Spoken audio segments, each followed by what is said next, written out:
Buenos días. Bueno, hemos leído algunos versículos más, pero va bien por el contexto, para entender un poco lo que significa esta carta del apóstol Pablo a los Corintios. Pero antes vamos a tener una oración, ¿les parece? Para que el Señor bendiga este tiempo de compartir la palabra del Señor. Te damos gracias, Señor, en esta mañana por poder abrir tu palabra libremente. Lo hacemos habitualmente cada primer día de la semana todos juntos, pero no por ser habitual deja de perder valor, y te damos gracias por esta libertad que nos das aún en este país de poder compartir juntos la meditación en tu palabra.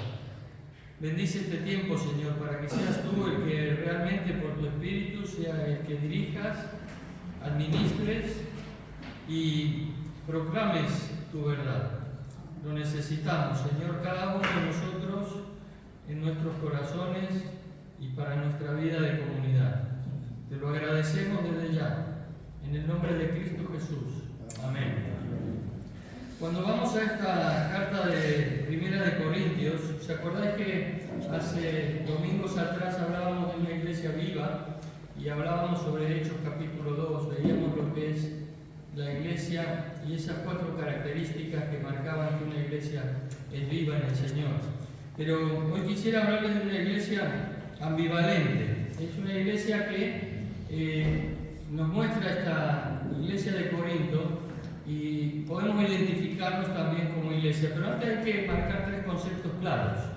Cuando nosotros somos llamados por el Señor, todos lo somos, a ser sus hijos, a reconocer a Jesucristo como nuestro Salvador personal, indefectiblemente pasamos a formar parte de la iglesia.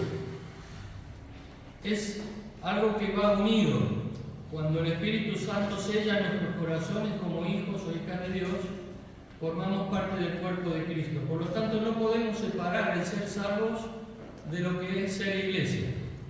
Y la palabra iglesia en el Nuevo Testamento es la asamblea o el conjunto de aquellos que son salvos, aquellos que han sido redimidos por la sangre de Jesús, aquellos que han aceptado a Jesucristo como su Salvador personal, reconociendo por fe que Él murió en la cruz, ocupando su lugar y les ha podido limpiar de sus pecados por el poder de su sangre derramada.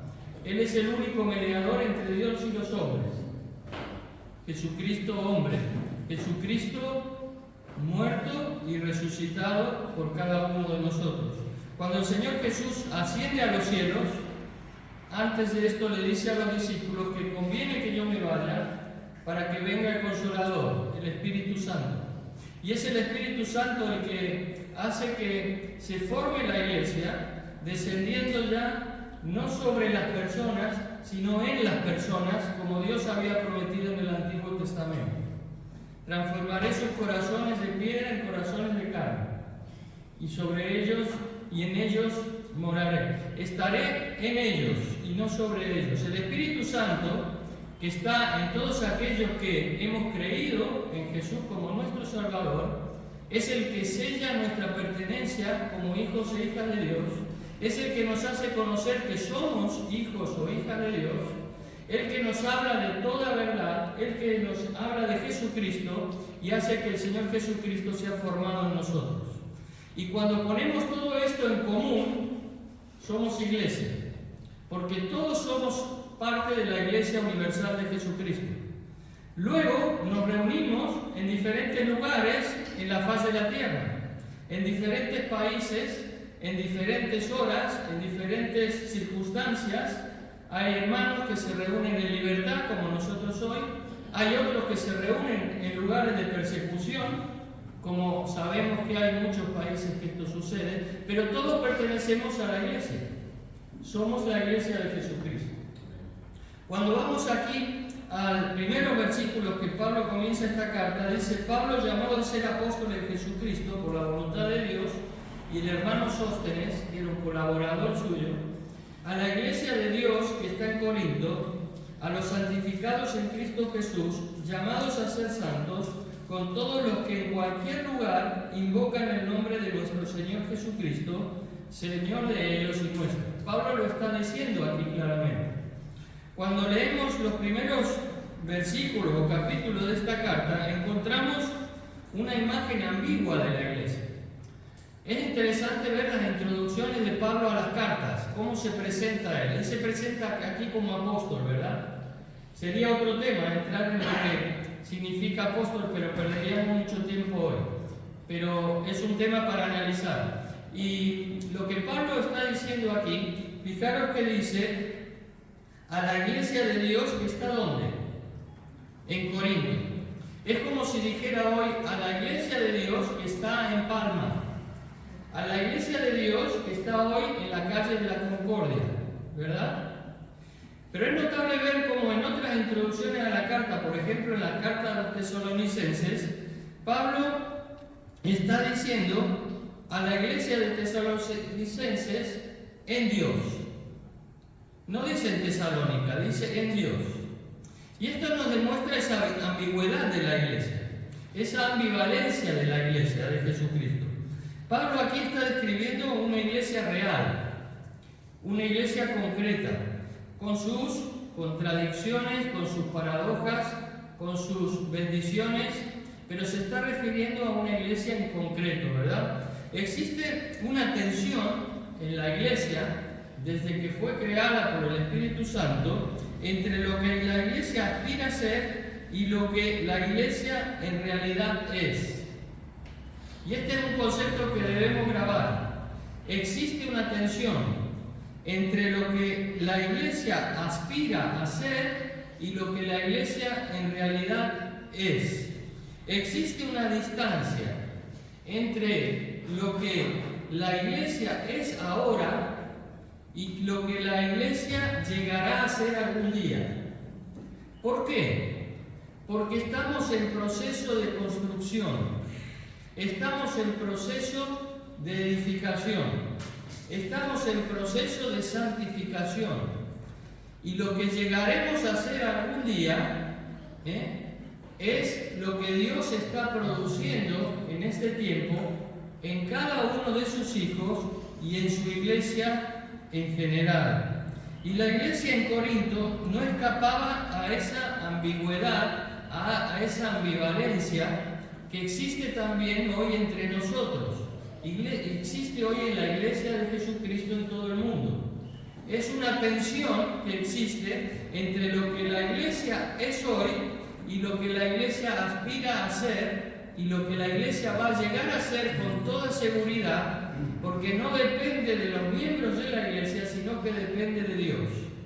Y es Dios el que lo hace, es Dios el que lo va a consumar. Pero ¿cómo vamos a analizar esta ambivalencia de la iglesia? Lo vemos en el versículo 2, por ejemplo.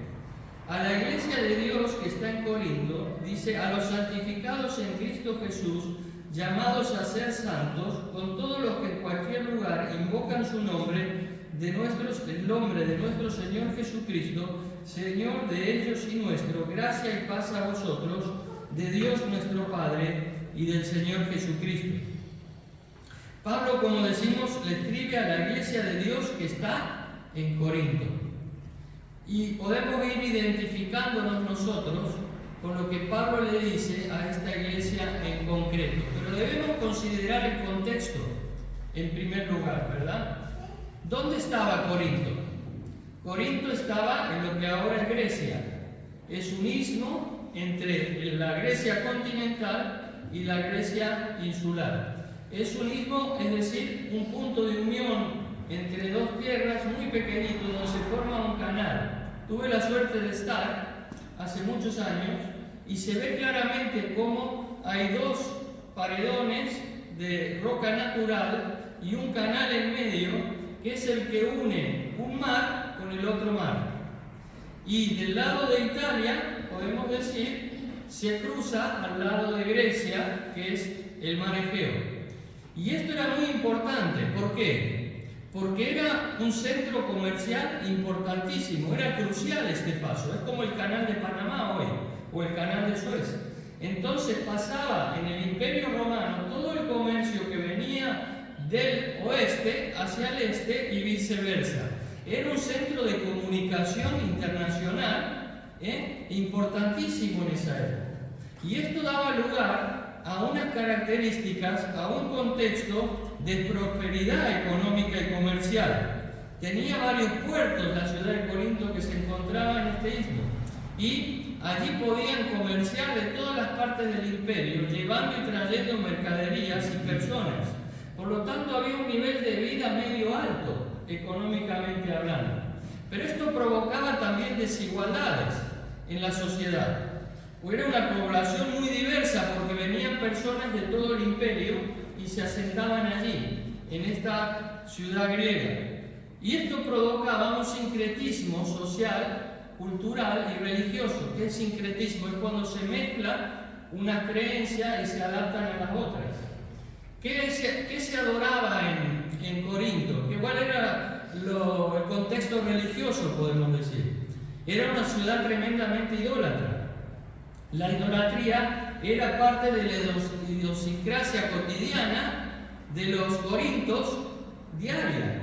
Ellos lo llevaban incorporado como algo natural. Y se adoraba a varios dioses, pero principalmente a la diosa Afrodita, ¿verdad? Y esta diosa era la que fomentaba, sobre todo, la libertad sexual. Y entonces, todo esto, los corintios lo llevaban incorporado en su vida diaria como algo natural. Había desigualdad social, había culto de muchos dioses, había una idolatría, podemos decir, arraigada en la vida cotidiana, pero allí era donde aparecían estos nuevos creyentes, donde se había ido a predicar el Evangelio. Y entonces muchos habían creído en Jesucristo y habían pasado a formar parte de la iglesia de Cristo. Y esta iglesia, que era una iglesia que estaba en crecimiento, tenía todos estos condicionantes dentro, sociales, religiosos y geográficos y también culturales y económicos. ¿Esto qué provocaba en Corinto? Conflictos internos.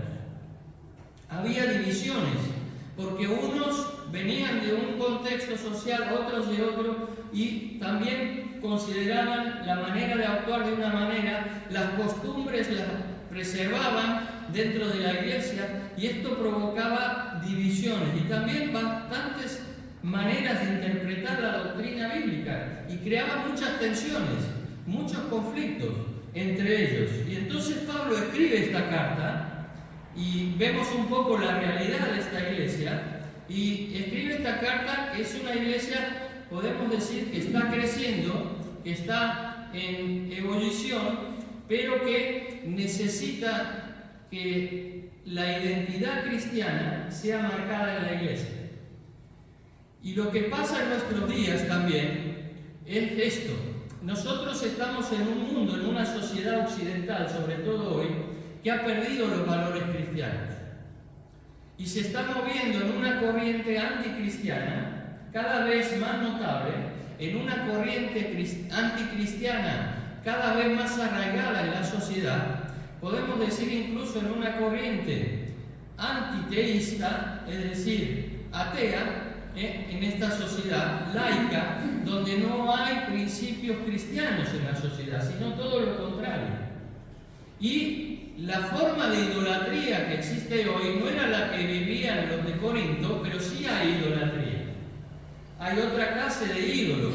No son ídolos de barro, no son ídolos de madera, no son ídolos que podamos tocar con nuestras manos, pero sí la sociedad ha incorporado otra clase de idolatría que es más subjetiva y que depende más de cada uno, ¿verdad? Está más en el relativismo y no en el absolutismo que nos enseña el Señor. Pablo aborda esto fomentando la unidad en la iglesia y fomentando también con esta carta lo que quiere es la santidad. Dos enfoques que aplica Pablo aquí. ¿Qué quiere fomentar? Esa unidad que estaba en peligro de perderse por todo este contexto que ellos vivían, y esa santidad que ellos no la entendían como debería ser, porque venían de un contexto anticristiano antes de ser salvos. Hay una necesidad de establecer la identidad cristiana dentro de la iglesia, y cuanto más en nuestros días. Muchas personas que se dicen cristianos están perdiendo esa identidad cristiana. ¿Por qué? Porque el sincretismo ha entrado en muchas iglesias y se adoptan formas, maneras de actuar, maneras de vivir que no son según Dios, que no son según la palabra de Dios. Y como la sociedad las ve como normales, tenemos el peligro también como hijos de Dios de adaptarnos también a ellas. Pero hay 3 puntos que marcan la ambivalencia o la ambigüedad que vivía la iglesia y que la vive hoy también en nuestros días. Podemos decir que la iglesia pertenece a la vez al cielo y a la tierra, ¿verdad? ¿La iglesia de dónde es? Es de Dios, ¿verdad? Es la iglesia de Jesucristo, pero está en la tierra. Está en la tierra. Y ahí hay también una ambivalencia, una ambigüedad. Somos de Dios, pero estamos en el mundo. Dios nos ha hecho suyos, pero nos ha dejado en el mundo. Y estamos en el mundo, pero no somos del mundo, dijo Jesús. Mas guárdanos del mal.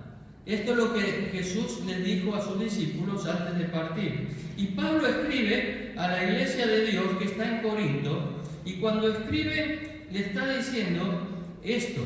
Le está diciendo que somos llamados por Dios, pero estamos en Corinto. Somos llamados por Dios, pero estamos en la Concordia. Somos llamados por Dios, pero estamos en Mallorca. Somos llamados por Dios, pero estamos en el mundo. Y debemos tener claro esto como hijos de Dios. Es importante, porque no tenerlo claro nos puede hacer peligrar nuestra identidad como cristianos. Hubo épocas, y todos recordaremos porque hemos leído o visto en películas, en que la iglesia se apartó totalmente del mundo, ¿verdad? ¿En qué época? Sobre todo en la época medieval, ¿verdad? Donde se entendió que la religión era apartarse del mundo. Los monasterios, donde se iban, se claustraban y se apartaban del mundo porque decían nosotros no somos del mundo. Pero también hay tendencias hoy que llevan casi al sectarismo, que llevan a personas que dicen ser cristianas a apartarse del mundo y vivir en comunidades que son guetos, ¿verdad? Y esto no es lo que Dios quiere. Pero hay otras épocas en que nos fuimos los cristianos al lado contrario. No nos apartamos del mundo, sino que nos amoldamos al mundo. Y como hijos de Dios, como iglesia, estábamos, ¿verdad?, unidos al mundo, y este es el peligro. Y esta es la dualidad que existe. Hay una dualidad en la manera en que podamos entender nuestra vida en la iglesia.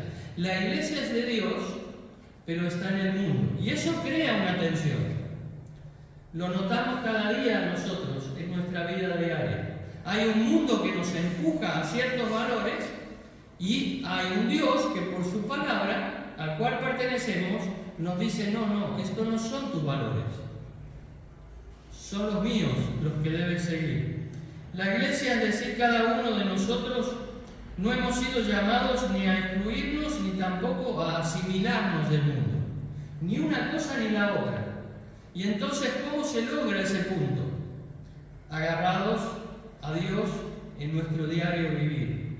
Y esa es la tensión en la que vive la iglesia, esa es la tensión en la que vivimos cada uno de nosotros. Jesús dijo, no os unáis en yugo desigual con los incrédulos. Porque ¿qué compañerismo tiene la justicia con la injusticia? Cuando habla de justicia aquí, está hablando de corrección. Está hablando de manera correcta de vivir.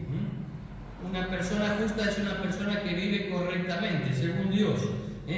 ¿Qué compañerismo tiene la justicia con la injusticia? ¿Y qué comunión la luz con las tinieblas?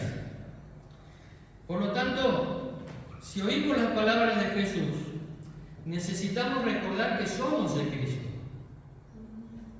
Pertenecemos a Cristo, pero que estamos en el mundo. Y esto lo notamos en esta tensión diaria que vivimos cada uno de nosotros. Cuando como cristianos damos más lugar al mundo que al Espíritu Santo, estamos amoldándonos al mundo en lugar de amoldarnos a Dios. Y esto es lo que Dios nos quiere decir. Necesitamos recordar esto, que estamos en el mundo, pero que estamos con una misión. Hay un propósito por el cual Jesús dejó a su iglesia en el mundo.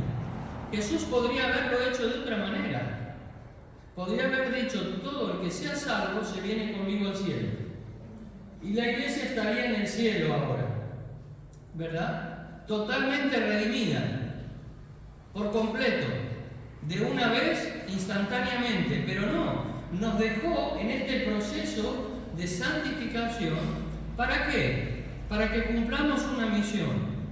¿Y cuál es esa misión? Testificar del poder de Dios. ¿Y cómo testificamos del poder de Dios? Cuando nuestra vida se ve transformada. Si mi vida no se ve en transformación, entonces no hay testimonio. Si mi vida es una vida estancada espiritualmente, donde en esta ambivalencia que vivo, en esta tensión de ser del cielo, pero estar en el mundo, no prevalece el cielo en mi vida, sino que prevalece el mundo, entonces no está dando testimonio. Y tampoco estoy comentando lo que Dios quiere en la iglesia, que es la unidad y la santidad. Dice Jesús, yo les he dado tu palabra, orando al Padre, en Juan 17, el mundo los aborreció porque no son del mundo, como tampoco yo soy del mundo. No ruego que los quites del mundo, sino que los guardes del mal. Jesús podría haber orado al Padre y decir, Señor, quítalos del mundo. Pero no oró esto al Padre, no le pidió esto, le dijo, déjalos en el mundo, pero Señor, Padre, guárdalos del mal. ¿Para qué? Para que el mal que existe en el mundo no prevalezca sobre ellos, sino tu voluntad. Y tampoco dice, no son del mundo como tampoco yo soy del mundo, santifícalos en tu verdad. Tu palabra es verdad, como tú me enviaste al mundo, así yo los he enviado al mundo. Estando en el mundo, somos pequeños Cristos. Así como el Padre envió al Hijo al mundo, dice Jesús, yo te envío a ti al mundo que has creído en mí. ¿Y qué vino a hacer Jesús al mundo? A dar testimonio del Padre. Juan pudo decir, y vimos su gloria, gloria como la del unigénito del Padre, lleno de gracia y de verdad. La vimos. La pregunta es, ¿están viendo la gloria del Hijo en mi vida cada día? Así como el Padre envió al Hijo y en el Hijo se vio la gloria del Padre, Jesús dijo, yo los envío al mundo. ¿Pero para qué? Con una misión. Y esa misión es dar testimonio de una vida transformada por el poder de mi sacrificio en la cruz del Calvario. Vivimos espiritualmente en Dios y físicamente en el mundo. Vivimos espiritualmente en Dios, pero físicamente en el mundo. Y esta es la ambivalencia, esta es la tensión que muchas veces se crea en nosotros. Y esto, aunque parezca ser obvio, ser evidente, ¿verdad? Es algo que no lo es tanto, porque muchas veces actuamos al revés. Vivimos físicamente en Dios y espiritualmente en el mundo. ¿Por qué decimos esto? Porque podemos cumplir con todas las actividades, con toda la religiosidad, con todo el ritualismo de ser cristianos físicamente, pero espiritualmente estamos comulgando con el mundo. Y lo que Dios nos pide en esta ambivalencia es que vivamos físicamente en el mundo, pero espiritualmente en Dios. Esto es lo que Pablo les dice aquí. Pero hay una segunda característica de esta ambivalencia. No solamente que somos del cielo y estamos en el mundo, sino que somos santos, pero estamos en proceso de santificación. Pablo, ¿qué les dice aquí? A los llamados a ser santos por todos los que en cualquier lugar invocan el nombre de nuestro Señor Jesucristo, Señor de ellos y nuestro. La iglesia tiene dos estados Nosotros tenemos dos estados en relación con la santidad. Somos santos, pero necesitamos santificarnos. Y esta ambivalencia también crea conflictos en nuestra vida muchas veces. Y el peligro es perder nuestra identidad como cristianos. ¿Por qué decimos que somos santos? Santo significa apartado para Dios. Cuando creímos y aceptamos a Jesús en nuestra vida como Salvador, decíamos que Dios viene a morar en nosotros. Y en ese sentido somos santos. ¿Por qué? Porque Dios nos sella y nos aparta para Él. Potencialmente somos santos, aunque aún el pecado anida en nosotros y necesitamos santificarnos. ¿Cuándo se llevará a cabo esa santidad perfecta? Cuando el Señor venga a recogernos, cuando estemos juntos con Él. Por un lado, los cristianos ya somos santos en el sentido de haber sido apartados para Dios, pero necesitamos santificación. Necesitamos demostrar lo que ya somos. Por otro lado, somos llamados a ser santos, a desarrollar lo que ya somos. Dice el apóstol Pablo en Gálatas 5:25, si vivimos por el Espíritu, andemos también por el Espíritu. Nosotros ahora, como hijos de Dios, vivimos por el Espíritu, pero necesitamos andar por el Espíritu cada día. En este sentido, la iglesia se parece también al pueblo de Israel. ¿Cómo le llamaba Dios al pueblo de Israel en el Antiguo Testamento? El pueblo santo, ¿verdad? El pueblo de Dios. Pero significa que no tenían errores, no se equivocaban, no había pecado, no había rebeldía. Todo lo contrario, ¿verdad? Dios les llama constantemente a volverse a Él, aunque Él les considera santos. ¿Por qué? Porque Dios los había escogido. Y Dios ha escogido a Israel como su pueblo, pero también ha escogido a su iglesia como su pueblo. Y Dios nos ha apartado para sí. Nadie nos puede separar de ese amor. Nada nos puede separar de Dios, porque Dios es el que lo ha hecho. Pero Dios quiere que demostremos esa realidad en cada una de nuestras vidas. En 2 Corintios 7:1 dice, así que amados, puesto que tenemos tales promesas, limpiémonos de toda contaminación de carne y espíritu, perfeccionando la santidad en el amor de Dios. Y en Gálatas 6:8 dice, porque el que siembra para su carne, de la carne segará corrupción, mas el que siembra para el Espíritu, del Espíritu segará vida eterna. La iglesia hoy tiene la misma ambigüedad. Ya es santa, pero necesita ser santificada. Y esto es algo que debemos comprender como cristianos. ¿Por qué? Porque lo que Dios ha hecho no lo va a cambiar. Nos va a transformar a la imagen de su Hijo, sí o sí. Pero en este proceso, en este camino, nos pide que cada uno de nosotros colaboremos con Él en esa santificación, apartándonos del pecado, reconociendo que somos del cielo, pero estamos en el mundo con una misión, y que necesitamos demostrar que pertenecemos a Dios, no por nuestra fuerza, sino porque Dios ya vive en nosotros y es el que produce Él ese poder hacerlo. La iglesia hoy tiene esa ambigüedad, ya es santa y es llamada a ser santa. Por eso Pedro dice, sed santos, porque yo soy santo, dice el Señor.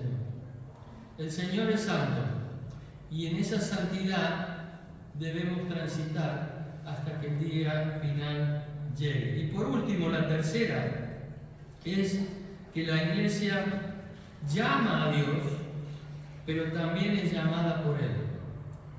Vemos que la iglesia es del cielo, pero está en el mundo. Vemos que la iglesia es santa, pero necesita ser santificada. Y en esa ambivalencia, en esa ambigüedad, vemos también que la iglesia es llamada por Él, pero la iglesia también llama a Dios. Hay una reciprocidad entre estos dos llamados. Se comunican, están en equilibrio. Primero Dios nos llama a ser santos, pero luego nosotros llamamos y clamamos a Él para tener esa santidad. Las dos cosas. Necesitamos primero ser llamados por Dios. Es Él que nos llama a ser parte de la iglesia, es decir, hay un primer llamado de Dios a nuestras vidas, nos llama a ser salvos, pero luego nos llama a ser santos. Y cuando Dios nos llama a ser salvos, nosotros le llamamos a Él, le decimos: Señor, yo quiero ser salvo, acepto ese llamado, ¿verdad? Cuando necesitamos o oímos ese llamado a la santidad, debemos también responder a esa santidad y respondemos a esa santidad. Dios nos llama, pero nosotros también llamamos. Necesito ser santo, Señor. Y es por su poder que podemos apartarnos del pecado. No es por nuestras fuerzas, ¿verdad? Es por el poder del Espíritu Santo que anida en nosotros. Solo cuando invocamos a Dios para que Él sea realmente Dios en nosotros, tenemos esperanza de ser lo que Dios quiere que seamos. No hay otra manera. No hay rituales, no hay costumbres que nos puedan ayudar a esto. Lo único que puede hacerlo para ganar en esta ambivalencia, en esta ambigüedad, en esta tensión en la que vivimos, es llamar a Dios constantemente. Y como cuando cristianos nos concienciamos de esto y cada día le pedimos al Señor: Señor, apártame del mal, porque quiero honrarte, quiero manifestar lo que tú ya estás haciendo en mi vida. Cuando yo llamo a Dios habitualmente para esto, es Dios que actúa en mí. Y es Dios el que produce en mí ese apartarme del mal. Porque es el Padre, como oró Jesús, el que lo hace por nosotros. Pero debemos orar como lo hizo Jesús. Debemos llamar a Dios para este fin. Los cristianos vivimos en la realidad del ya, pero todavía no. Es decir, ya somos santos, pero todavía no. Ya somos del cielo, pero todavía no. Pero ese todavía no se debe convertir en un llamado a Dios para que sea ahora sí, lo más pronto posible. Y para mantenernos en esa tensión es fundamental recordar que vivimos entre dos momentos de la historia. ¿Dónde está situada la iglesia históricamente hoy o temporalmente hoy? Entre la primera venida de Cristo y la segunda venida de Cristo, ¿verdad? Y entre esta primera venida de Cristo, donde se efectuó un llamado a salvación para pertenecer a la iglesia, estamos transcurriendo un periodo donde estamos siendo transformados, donde dice Jesús: yo me presentaré a mi iglesia como una novia, sin mancha y sin contaminación. Eso será en el día de la segunda venida de Cristo. Cuando Cristo vuelva, encontrará una iglesia totalmente santa y santificada a la vez. Nosotros estamos en un proceso de santificación. Pero en este proceso que comenzó cuando Dios te llamó a ser salvo, es decir, a pertenecer a la iglesia, al cuerpo de Cristo, a reconocer a Jesucristo, Dios nos llama también a ser santos. Hay dos llamados claros para la iglesia. Una es de salvación y el otro es de santificación. Debemos responder no solo a uno, sino a los dos. Si te reconoces parte de la iglesia de Jesucristo, si el Espíritu Santo te ha dicho claramente que eres un hijo, una hija de Dios, debes responder al segundo llamado también. Dios nos llama a ser santos. Y hay una tensión constante en nuestra vida, porque como dice Pablo en la carta de los Romanos, el bien que quiero no hago, mas el mal que no quiero eso hago, miserable de mí. Y debemos reconocer esa tensión. Pero luego Pablo reconoce y dice: bendito sea Dios, porque ninguna condenación hay para los que están en Cristo Jesús. Es por el poder de Dios, por el poder del Espíritu Santo, el cual te ha hecho pertenecer a la iglesia de Jesucristo, el que produce en nosotros esa santificación. Y necesitamos, como hijos de Dios, ser conscientes de esto para poder acudir a ese llamado. Para mantener eso es fundamental recordar que vivimos entre este periodo histórico. Y la vida de la Iglesia, nuestra vida, se desarrolla entre lo que Cristo hizo cuando vino y lo que Cristo hará cuando venga otra vez. Entre ya del reino inaugurado y entre el vendrá el reino consumado. ¿Qué dijo Juan el Bautista? Arrepentíos, ¿por qué? Porque el reino de Dios, ¿qué? ¿Qué dijo? Se ha acercado. Todavía no había llegado. ¿Cuándo llegó el reino de Dios? Cuando llegó la Iglesia. Cuando se creó la Iglesia. El reino de Dios se consumó aquí en el mundo cuando apareció la Iglesia en el mundo. Jesús inauguró ese reino de Dios, se acercándonos a nosotros el reino, ¿verdad? Pero la Iglesia es la que da forma al reino de Dios. Somos el anticipo del reino de Dios en este mundo. ¿Qué sucederá cuando Cristo venga? La ambivalencia de la Iglesia terminará. Y sonará la trompeta, no el timbre, no. Sonará la trompeta, ¿verdad? Jesús vendrá en los cielos, nos llevará con Él y entonces se consumará y se anulará esta tensión que existe hoy. Porque perteneceremos totalmente al cielo, no habrá pecado en nosotros, la santidad será consumada y entonces también ya no necesitaremos llamar a Dios. ¿Por qué? Porque estaremos con Él cara a cara. Y esto es lo que espera la Iglesia hoy. Necesitamos reconocer esto. ¿Por qué? Porque esto es lo que nos da identidad, hermanos. ¿Qué le había pasado a los corintios? Habían perdido la identidad cristiana. ¿Por qué? Porque habían perdido de vista estos 3 preceptos. No reconocían esto. ¿Por qué? Porque los pobres venían de un contexto que era totalmente anti-Dios e idólatra. Nosotros debemos tener en cuenta esto, debemos tener cuidado con esto, para no perder esa identidad cristiana. El Señor Jesús nos llama a vivir de esta manera.